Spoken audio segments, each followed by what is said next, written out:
As you can see from all the parts, this will be a really impressive kit. Definitely has a lot of shelf presence. Hello, this is BJ from Hearns Hobbies, and I'm going to be looking at an unusual kit. And since I've been looking at quite a few ships lately, why not look at this particular Takom kit here. So this is the #1 gun from the Japanese ship, the Yamato. So the Yamato and Musashi were one of the biggest battleships that were ever built in World War II.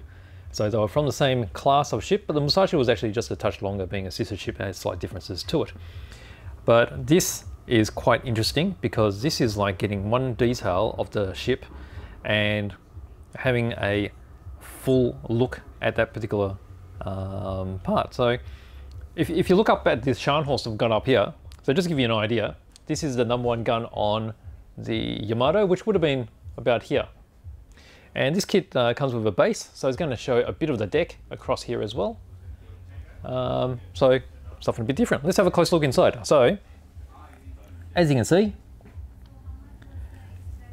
it's got the 3 guns. So these were 46 centimeter guns. So if you can imagine 46 centimeters is pretty massive. I mean, it's almost half a meter. So it's going to be like this big.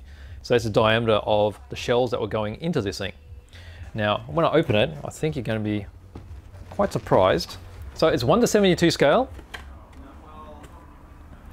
Now, look at that thing. That is huge. So when you consider a 1:72 scale figurine is going to stand about this tall, you can get a greater idea of just how big this gun is. And the 3 of them. Okay, so within this bag, you'll see we've got the base here. So it looks very much like a tank turret. So it's been molded with the 2 lugs. So you'll be able to fit it onto the base, rotate it, and then it won't come off. And then you'll still be able to turn it around. And then you can see some finer detail. You can see all the armor plate. You got bolt detail. And all these are very, very crisp. Okay, you've got the reinforcements around this, this base as well. So there's your main component. Okay, then you got over here, you got various parts for the interior. Okay, so these are mainly structural parts.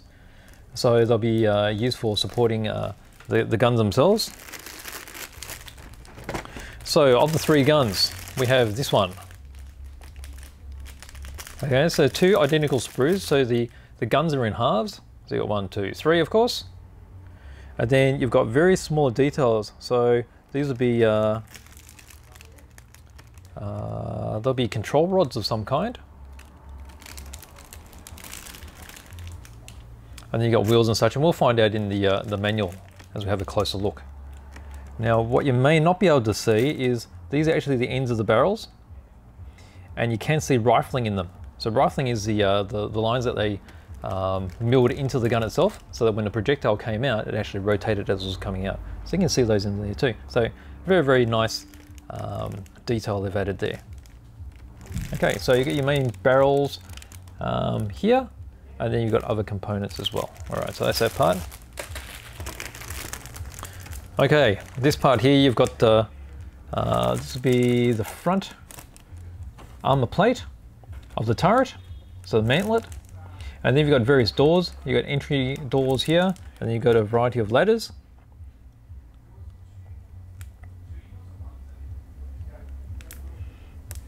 A little bit of plumbing there as well. So they haven't really skimped on any of the small bits, because sometimes with big kits it can look a bit basic because you've got huge chunky bits. Okay, so that's that. And next we have, these are all the cloth protection for the barrels themselves. Okay, so these would have been at the base of the mantlet, and so you've got these surrounding all the workings of the bases of each gun.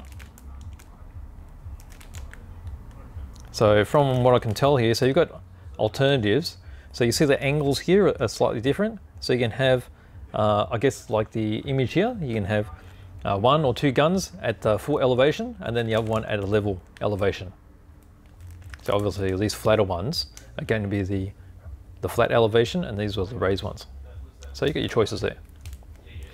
Okay, and then there's your base. Look at that. So let's just move it over there.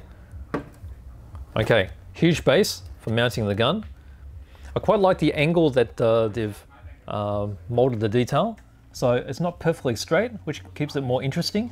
So you've got quite a bit of deck detail here. You can see the individual wooden deck there.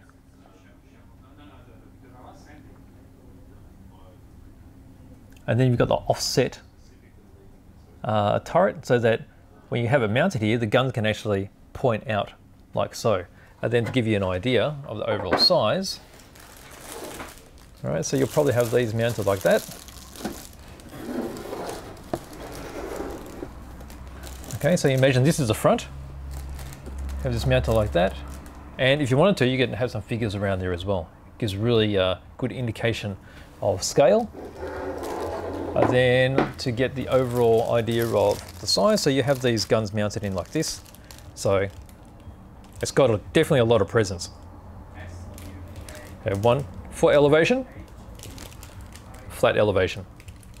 Okay, so these are all the plastic parts. Now, actually, I won't crack this open because it's still fully sealed. We've got the photo etch, which is right here. We've got a nameplate. So this is all brass. You've got Yamato here. And then you've got some mesh and a few other fine etch parts there as well.